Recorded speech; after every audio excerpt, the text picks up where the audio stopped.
Annie Hogan, former membership officer at the Royal Astronomical Society. The Bicentennial Quilt project was inspired by Ellen Harding Baker's 1876 Solar System Quilt. The main thing though was that the Royal Astronomical Society celebrated its 200th anniversary in 2020, and I suggested we did a community quilt project. The brief that we gave people was to produce something that was astronomy or geophysics themed, and we received 100 from about 73 different contributors. And so we have 2 Lovell telescope squares on there. Again, they're both very different, but both equally impressive. It's a really stunning piece. My name's Sian Prosser and I run the library and the archive at the Royal Astronomical Society.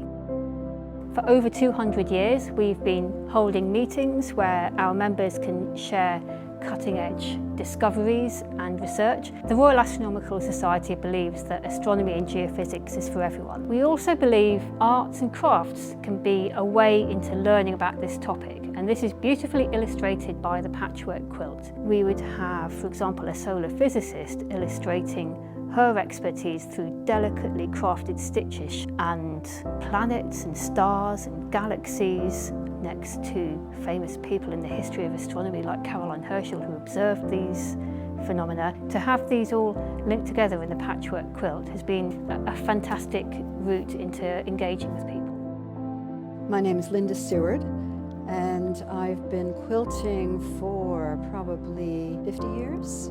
The initial thing was to create the solar system, and we had a lot of people who came who didn't know anything about embroidery. A lot of them were very interested in astronomy, and I was teaching them embroidery stitches, and so they were learning and they were teaching me because I didn't really know much about astronomy. My squares depict 2 things that I'm very interested in.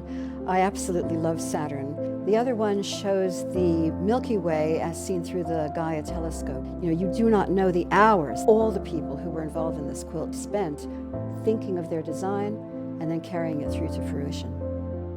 My name's Teska Osman, and I got involved with this project from the beginning. I did a Mariner's Compass block, which of course is humanity's first involvement with the stars, and I also did a coronal mass ejection. It's quite awe-inspiring seeing the way people have interpreted the subjects. It felt like a privilege to be involved.